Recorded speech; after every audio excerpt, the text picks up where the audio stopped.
M경제 뉴스 지금부터 시작합니다. 구독과 좋아요. 자, 이번 뉴스는 세 가지 부동산 관련 기사와 보고서까지 한번 보고 나머진 차트를 통해서 살펴보도록 하겠습니다. 첫 번째는 주택수 아닌 가격 기준 종부세, 과세를 매긴다고 합니다. 이렇게 된다면 강남의 집값마저도 누그러질 것이다 라고 보여집니다.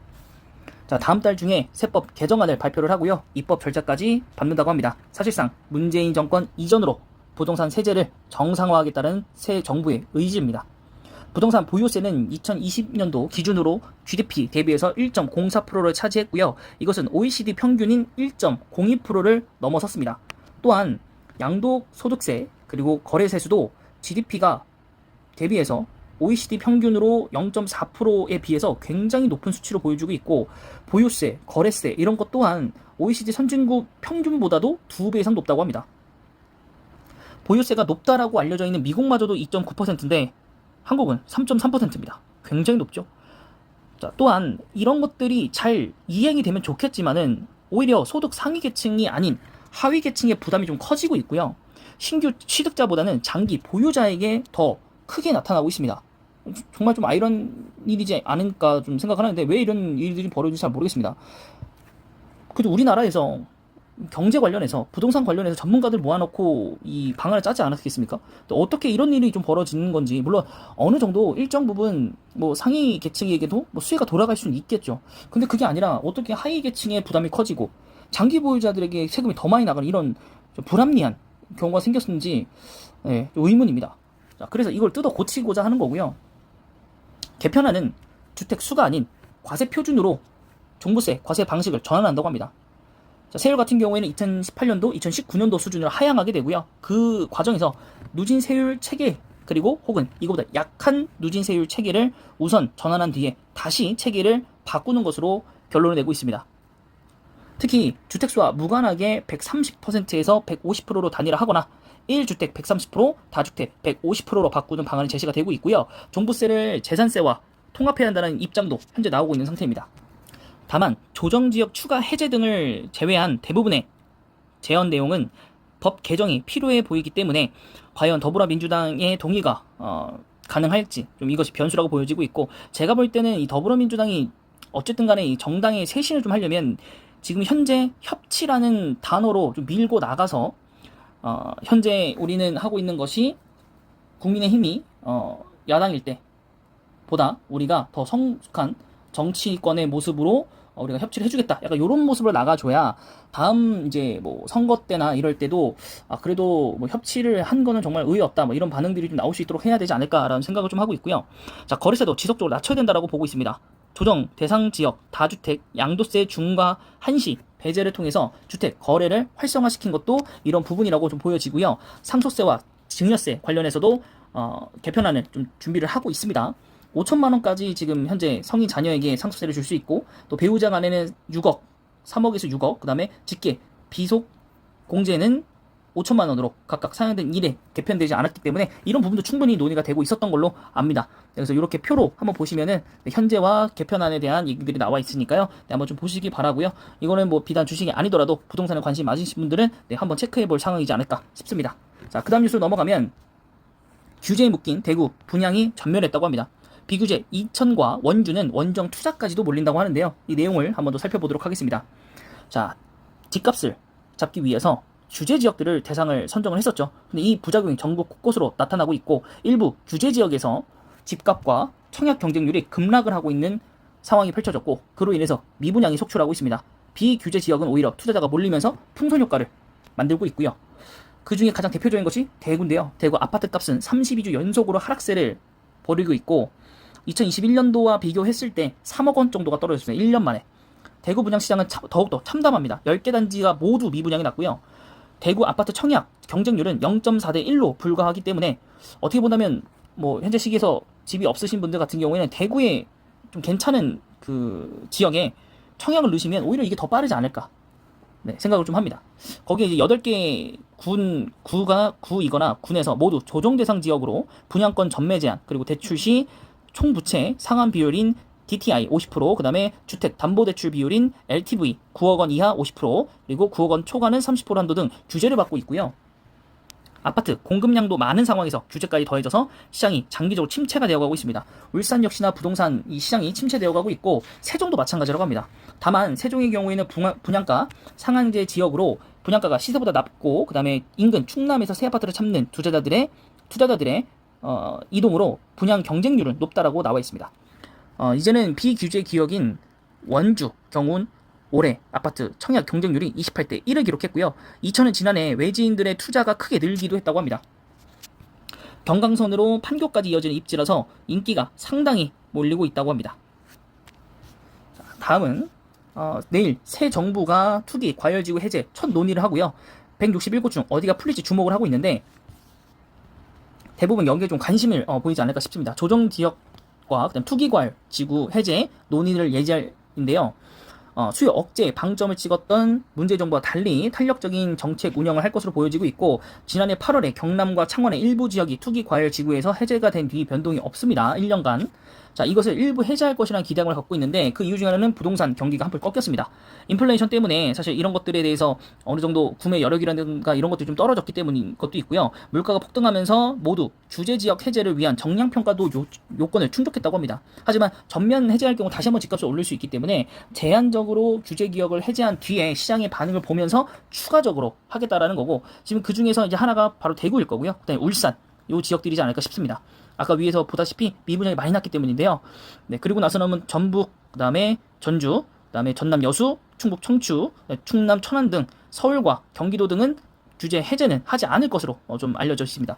저는 충남 천안까지는 괜찮지 않나 싶습니다. 여기까지 원정 가서 투자하는 건 나쁘지 않지 않을까 라는 생각인데요. 이거는 이제 돈 있으신 분들이 좀 어떻게 좀 굴려볼까 생각을 아마 하실 것 같습니다. 또한 자, 이제는 보고서 쪽으로 넘어가 보도록 하겠습니다. 자, 분양가 상한제 수정안 발표에 대해서 얘기가 나와 있는데요. 신규 아파트 가격을 택지비와 건축비, 건설사의 적정 이윤을 보태서 한국부동산원이 분양가를 상정하는 제도인데요. 이 건축비랑 가산비의 증액 항목 신설 및 평가 시점을 완화하고요. 현행 HUG 고분양가 심사에서 자재비, 가산제도를 도입하는 법안이 발표가 되었던 것이죠. 자, 특히 가산비라는 것은 이제 세입자의 주거 이전비, 그 다음에 영업 손실 보상비, 명도 소송비, 그 다음에 기존 거주자 이주를 위한 금융비, 그 다음에 총회, 운영비를 반영한 것이라고 하고요. 건축비 같은 경우는 매년 3월과 9월에 기본형 건축비 금액 산정을 하는데요. 주요 자재 단일 품목이 15% 이상 상승 시에 비정기적으로 조정을 한다고 합니다. 근데 지금 대부분 모든 자재가 15%씩 오르기 때문에 실질적으로 분양가 상향 영향은 훨씬 더 클 것이라고 보고 있는 게 보고서의 내용입니다. 그래서 제도에 따라서 1.5%에서 4%, 그래서 최대 4%까지 오르란 보장인데 대부분 오를 거라고 보고 있는 것이죠. 거기에 분양가 상한제 폐지는 리스크이기 때문에 오히려 분양가 상한제는 이런 식으로 수정을 하는 게 더 좋다고 합니다. 그 이유는 합리적인 분양가 상한제만 수정이 된다면 시세 대비해서 저렴하게 공급을 할 수 있기 때문에 이 매수 수요가 흡수가 가능하다고 합니다. 그렇기 때문에 다시 한번 이 분양에 대한 시장을 다시 한번 붐업을 시킬 수 있겠다 이런 것이죠. 우리가 지금 IPO 시장 왜 죽었습니까? 고평가되어 있는 주식들이 너무 많다라고 생각이 들고 주관사와 기업이 짜고 고평가 밸류에이션 주면서 이 공모가를 너무 높게 최상단을 잡아놓고 상장 시에는 막 저희가 팔 수 없는 그 가격대에 시작도 하기도 전에 마이너스 90%로 시작하고 뭐 이건 수익은커녕 수수료도 값도 안 나오는 그런 이 상황으로 가잖아요. 그런 거나 마찬가지라고 보시면 됩니다. 공모가도 합리적인 이 선상 안에서 결정을 할 수 있게끔 그런 얘기인 거죠. 자, 그 다음에 내려가시면 같은 내용이긴 한데요. 임차 시장 안정 및 분양가 제도 운영 합리화 방안이라고 하고요. 상생 임대인 혜택 확대와 그다음 임차인 전세 대출 및 전월세 비용 세제 지원 강화 및 임차인 부담 경감을 위한 조치가 담겨 있다고 합니다. 그리고 아까 나와 있던 내용은 다 비슷하고요. 6월 말까지 규제 지역에 대한 조정 방안이 나와야 되고요. 100일 내에 정부의 250만 호 그리고 플러스 알파 주택 공급 로드맵에 대한 구체적인 공급 및 실행 발표 계획 등이 공유가 되어 있습니다. 결국에 6월 말인데 이제 내일부터 아마도 이거 좀 밀릴 것 같아요. 지금 뭐 나토 회의를 나가 있는 상황이기 때문에 대통령이 아무래도 뭐 6월 말은 좀 힘들 것 같고 내일이 그러니까 오늘 이제 영상 올라온 날이 6월 30일인데 오늘 발표될 것 같지는 않고요. 아무래도 7월 중순 안에는 발표가 되지 않을까라는 생각이 좀 있습니다. 그리고 아까 이제 위에서 보다시피 HUG 같은 경우에는 이제 주택, 도시, 보증공사라고 합니다. 여기서 이제 개선안이 좀 포함이 되어 있다라고 나와 있는 것입니다. 그래서 집값 상승, 선도 지역은 이렇게. 자, 그래서 서울 쪽에서는 강남, 서초, 송파, 강동, 영등포, 마포, 성동, 동작, 양천, 용산, 중구, 광진, 서대문 이렇게 되어 있고, 광명에 4개 동, 하남에 4개 동, 과천에는 5개 동이 있다고 합니다. 거기에 또 정비사업 등 이슈 지역으로서는 강서, 노원, 동대문, 그다음에 성북, 은평 이쪽에 동이 좀 이렇게 많이 되어 있습니다. 자, 그래서 시뮬레이션을 좀 해봤는데 예상 분양가들이 대부분 좀 많이 높아진 것을 볼 수 있습니다만 그렇게 크게 많이 높아져 있지는 않아요. 네. 그래도 저 정도가 합리적이라고 좀 보는 것 같고, 우선 이제 분양 이제 예정 단지들이고요. 시공사들은 이렇게 지금 되어 있습니다. 네, 대부분 보시면은 우리가 알만한 회사들이죠. HDC 현대산업개발 같은 경우가 조금 위험하긴 한데, 그래도 뭐 GS, 현대건설, 삼성물산, 뭐 GS건설 뭐 요 정도 들어와 있습니다. 그래서 대부분 이제 일반 분양도 좀 지연이 되어 있고 착공도 조금 밀려 있고 이런 상황들이 있습니다. 그래서 여기까지 한번 보고서 내용과 뉴스들을 한번 살펴봤는데요. 결국에는 아직도 발표가 논의가 되어가고 있지만은 결국엔 이런 논의들이 다 끝나고 나서야 분양가 상향제가 어느 정도 수정이 되고 발표가 확정이 돼야 또 건설사들이 본인들의 그 이해 타산을 좀 맞춰보고 착공을 진행을 하거나 분양을 진행하지 않을까 싶고요. 또한 이 정부도 빠르게 세수를 먼저 점검을 해놓고 나서 주택 공급에 대한 발표를 좀 하겠죠. 네, 그리고 나서 또 여러 가지 뭐 수도법도 내놔야 되고 또 법안들이 하반기에 정말 많이 나와야 될 겁니다. 그렇기 때문에 시장이 한 번 정도 계속 들썩거릴 거고, 이 들썩거림이 과연 우리에게 긍정적인 흐름을 줄지 시장에 부정적 흐름을 줄지는 좀 두고 봐야 되지 않을까 생각을 합니다. 그래서 이번 영상은 부동산 관련이었고요. 여기에 이제 관련되어 있는 종목들과 차트를 좀 살펴보도록 하겠습니다. 자, 현대건설 일봉입니다. 자, 저점을 찍고 드디어 좀 올라왔어요. 4일 정도 반등을 줬고요. 이번 주 내내 반등이 있었네요. 뭐 상승장이다 보니까 뭐 그런 것들도 있는 것 같고요. 네, 이렇게 좀 되어 있습니다.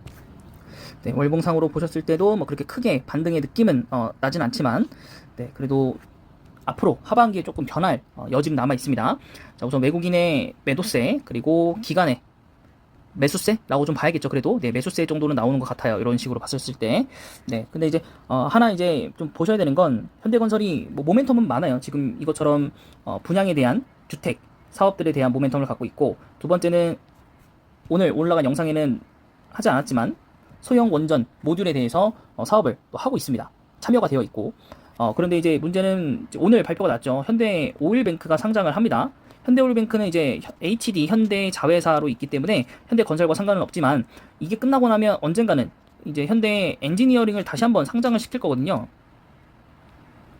네, 엔지니어링이죠. 네, 그래서 이게 언제 상장을 할지, 하반기에 예를 들어 하반기에 이 발표가 나오면 주가가 정말 떨어질 겁니다. 더블 카운팅에 대한 우려가 있기 때문에.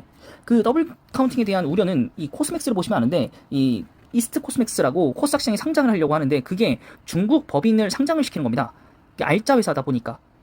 그러니까 코스맥스에 대한 주가가 굉장히 많이 떨어졌죠. 그 영향이 있는 겁니다. 지금 현재. 현대건설도 마찬가지로 현대건설 안에 있는 현대 엔지니어링을 상장을 하게 되면 그만큼 디스카운트를 받게 되기 때문에 그 흐름 때문에 빠졌던 부분들도 있었습니다. 그래서 이제 현대오일뱅크가 상장했기 때문에 이 그 부분도 여러분들 좀 생각을 좀 해보셔야 될 것 같고, 뭐 실적이나 이런 부분들에 있어서는 아직 실적보다는 테마를 좀 믿고 가는 게 좋을 것 같고, 그래도 실적 부분을 봤었을 때는 나쁘지 않은 흐름을 가져는 가겠다. 그리고 PR도 8배로 저점이라고 좀 생각이 됩니다. 그래서 이렇게 한번 보시면 될 것 같고, 그 다음에 GS건설 한번 보시면 1.71% 떨어졌고요. 여기 하락 상승폭이 그렇게 크진 않습니다. 지속적으로 하락의 모멘텀을 가져가고 있고요. 월봉상으로 보셨을 때도 바닥을 깨고 아직도 내려가고 있는 중이기 때문에 조금 더 바닥을 다지는 걸 한 번쯤은 확인해야 될 것 같고, 외국인의 매수세와 기관은 매도세로 대응하고 있는 현재 시장이라고 보시면 될 것 같습니다. 네, 그래서 이렇게 보시면은 올라가고 있는, 네, 여기도 2분기는 좋을 것으로 예상이 되고 있습니다. PER 아까보다 더 낮은 4배. 근데 거기에 여긴 좋은 게 배당을 좀 잘 주네요. 배당금을. 네, 그럼 요 정도는 괜찮지 않을까라고 생각을 합니다. 네, 그 다음은 이제 DL, ENC 한번 보면 일봉, 주봉, 여기도 반등은 별로 없네요. 월봉까지 이렇게. 그리고 이 재상장 이후에 시작했던 이 종가보다 훨씬 더 많이 떨어져 있는 모습 보일 수 있겠고, 그래서 지금 현재 주가는 굉장히 안 좋다. 그래서 기존 주주분들께서는 좀 화가 많이 나실 것 같다라는 생각이 좀 들고, 외국인은 매수세고요, 기관은 이제 매도세로 좀 대응이 되고 있는 상태입니다. 네, 근데 뭐 나쁜 건 없어 보이는데 일단 실적을 한번 보자면 실적이 좀 안 좋은 것 같아요. 전년 동기 대비해서 좀 감소를 하고 있다라는 거. 이게 좀 좋지 않은 것 같고, PR은 낮은 건 맞고, 배당금도 나름 줍니다. 나름 주고, DL, ENC하고 아까 GS건설 1,000원 차이긴 한데, 배당금도 아까 GS건설 더 많이 줬죠? 아니네요. 1,257원, 여기는 300원 정도 주네요. 1,000원 차이에 300원이다. 그럼 이거는 여러분들 좀 계산을 좀 한번 해보셔야 될 것 같고, 네. 그렇기 때문에 이런 걸로 봤을 때는 DLENC가 가격적인 측면에 이런 거는 괜찮은 것 같고, GS건설도 나쁘지는 않은 걸로 생각이 됩니다. 네. 근데 여기는 이제 바닥을 찍고 있는 상황이고요. GS건설은 바닥이 코로나 때문에 저 밑에 있잖아요. 그래서 그런 걸로 봤었을 때는 DLENC가 조금 더 구매가 땡기지 않나 생각합니다. 네. 추가적인 사업에 대해서도 아마 그 탄소 저감 이쪽이 아마 방점을 두고 있는 것 같은데, 네, 그런 부분들도 여러분 한번 확인을 해보셔야 될 것 같습니다. 네, 과거 영상들을 여러분 한번 확인해 보시면 그 내용들에 대한 것들이 좀 남아 있으니까 한번 살펴보시고요. 그다음 이제 대우건설 한번 보도록 하겠습니다. 네, 중흥건설에게 이제 인수가 됐고요. 인수가 된 지는 좀 한참 됐습니다. 네, 요때 이제 인수가 됐었던 거기 때문에 그 이후에 좀 떨어졌습니다. 여기 상승 구간이 좀 나오곤 있고, 네, 대우건설은 바닥은 지킨 걸로 지금 보여집니다. 2조 때 하는 회사고요. 현재 기관에 엄청난 사랑을 좀 받고 있고, 외국인은 매도를 하고 있습니다. 그리고 여기도 원자력에 대한 얘기가 좀 나와 있습니다. 네, 그리고 2분기 실적은 전년 동기 대비해서는 약간 플랫 느낌이고, 근데 전분기 대비해서도 하락입니다. 그래서 그 부분에 있어서는 좀 좋진 않다라고 하는 거고, 또 중흥건설과 어느 시점에서 어떻게 좀 결합을 할지, 시너지를 낼지를 좀 봐야 될 것 같고, PR이 낮긴 합니다. PR이 낮긴 한데 주가상으로는 뭐 낮은 부분은 가격은 아니다 보니까, 물론 고점 대비해서는 한 40~50% 정도 빠진 것 같긴 한데, 그래도 지금까지에서는 저는 DLENC가 제일 낫지 않나라고 생각 좀 들고요. 그 다음에 마지막으로 IS 동설 한번 보도록 하겠습니다. IS 동서 같은 경우도 좀 많이 내려왔어요. 바닥을 계속적으로 횡보하는 느낌이고, 주봉상으로도 그렇고, 월봉상으로도 완벽하게 이제 1차 바닥을 깨고 내려간 느낌입니다. 요 구간들을 전부 다 깨고 지금 내려간 구간이고, 결국엔 코로나 전주가까지도 얼마 남진 않았어요. 얼마 남진 않았고, 조금 더 기다려 보겠습니다. 아직 뭐 분양에 대한 얘기가 아직 나온 건 아니니까요. 네, 그래서 조금 더 두고 보면 한 1, 2주 정도만 더 두고 봐도 괜찮지 않을까라고 생각이 좀 들고, 아무래면 지금부터 좀 매수가 들어야 될 것 같긴 한데 시장이 아직도 불안정하기 때문에, 네, 그래서 일단은 외국인은 매수, 그다음에 기관은 이제 강보합, 약보합 수준을 좀 보이고 있습니다. 네, 근데 여기 보시면 공사가 잇따라서 줄줄이 해지되고 있다고 합니다. 공사비 갈등. 네, 좋아 보이는 모습은 좀 아니네요. 또 이런 걸 보면, 네, 그래도 이제 KT, ETS 를 갖고 있잖아요. 여기가 그렇다 보니까 이제 폐기물 이쪽하고도 좀 얘기가 좀 있거든요. 그래서 그런 부분들을 좀 잘 봐야 될 것 같고, 네, 여기 나와 있듯이 KT ETS를 갖고 있는 게 아니라 매각한 환경 에너지 사업에 500억을 투자를 하고 있는 거죠. 이거 말고도 아마 그 폐기물 업체를 갖고 있을 겁니다. 제가 착각을 좀 한 것 같은데, 네, 그렇게 되어 있고, 지금 현재 1분기, 2분기 실적은 계속 잘 나올 거로 되어 있습니다. 잘 되어 있고, 또 여기 나오더라도 과연 이제 실적 모멘텀 말고는 다른 게 있을지를 조금 두고 봐야 될 것 같습니다. 네, 일단 주가적으로 39,300원인데 DLENC보다 조금 저렴하긴 한데 배당금도 그만큼 좀 차이가 난다. 그리고 PR은 5%대로 여태까지 봤던 건설주 중에서는 제일 낮다라는 거. 그리고 요번 연도에 ROE나 뭐 영업이익 이런 거 좋아지는 걸로 나와 있기는 하고요. 그래서 뭐 매력 포인트는 있습니다. 네, 폐기물 업체를 일단 갖고 있다라는 거 한 가지와, 그다음에 건설 쪽에서도 하락폭이 최근 가장 컸고, 반등한다면 같이 반등을 할 것이고, 네, 근데 이제 시공사하고 이제 싸움을 해가지고 계약 해지된 게 좀 아깝긴 하고요. 네, 그런 부분에서 어떻게 적용이 될지, 저는 원픽을 잡는다고 하면 DLENC가 제일 나을 것 같고요. 주가적으로 봤었을 때 약간 크래프톤 느낌이거든요. 네, 그래서 나은 것 같고, 뭐 그게 아니라면 뭐 GS건설? 그나마 GS건설이지 않을까요? 네, 배당을 제일 잘 주니까 그 다음으로. 네, 그래서 요 정도로 한번 보면 되지 않을까 생각합니다. 네, 이번 뉴스 앤드 보고서 영상은 여기까지입니다.